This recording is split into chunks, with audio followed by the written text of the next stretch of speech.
Lagay ng ekonomiya, kalakalan, negosyo at iba pa. Atin ang alamin dito sa Ang Pilipinas Ngayon. Magandang araw, narito na po ang Balitang Business. Bagaman inaasahan ang posibleng mas mataas ang July inflation sa target range ng economic managers, nagpahiwatig si Bangko Sentral ng Pilipinas o BSP Governor Ellie Remolona Jr. na maaaring tuloy pa rin umano ang planong policy rate cut ngayong buwan ng Agosto. Sa panayam kay Remolona, sinabi nito na may posibilidad na sa August 15 ang pagbabawas ng 25 basis points o BPS sa interest habang isa pang 25 BPS sa huling bahagi ng taon. Ginawa ni Remolona ang pahayag sa gitna ng pagtaya ng mas mataas na inflation rate sa pagitan ng 4 hanggang 4.8% para sa buwan ng Hulyo. Mas mataas ito sa 3 hanggang 4% inflation target ng Development Budget Coordination Committee o DBCC.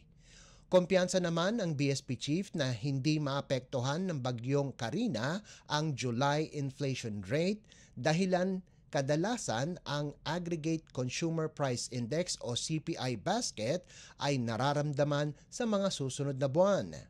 Umaasa si Remolona na ang mababang taripa sa imported na bagay at second quarter GDP ay magdudulot ng mas mabagal na inflation upang makatulong sa pagbaba ng monetary policy. Lagay ng ekonomiya, kalakalan, negosyo at iba pa. Atin ang alamin dito sa Ang Pilipinas Ngayon.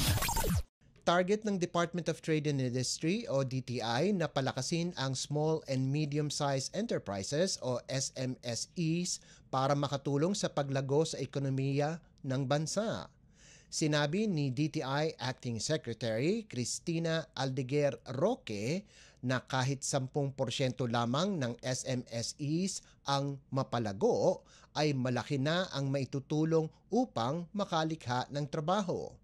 Giit pa ni Roque na kailangang palakasin ang SMSE kasama na dito ang digitalization o ang paggamit ng mga social media platforms at paggamit ng artificial intelligence o AI diversification.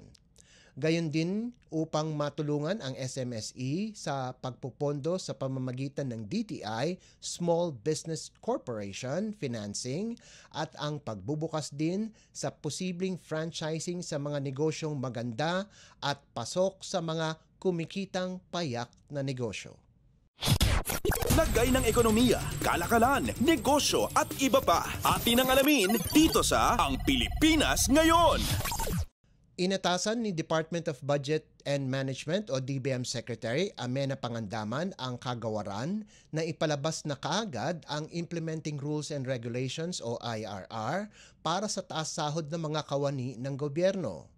Ito ay pagkatapos ilabas ng Malacanang ang Executive Order o EO No. 64 na pinirmahan ni Executive Secretary Lucas Bersamin sa ngalan ni Pangulong Ferdinand R. Marcos Jr. nitong Agosto 2 na nagbibigay ng kaukulang taas sahod at karagdagang medical allowance para sa lahat ng empleyado ng gobyerno.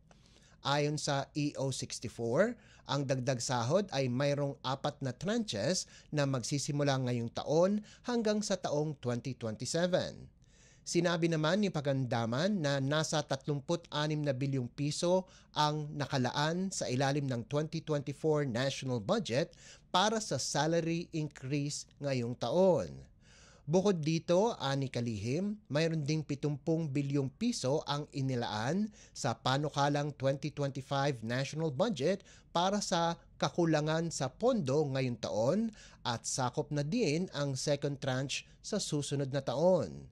Samantala, ang karagdagang 7,000 medical allowance kada taon para sa lahat ng government employees ay magsisimula sa susunod na taon. Lagay ng ekonomiya, kalakalan, negosyo at iba pa. Atin ang alamin dito sa Ang Pilipinas Ngayon.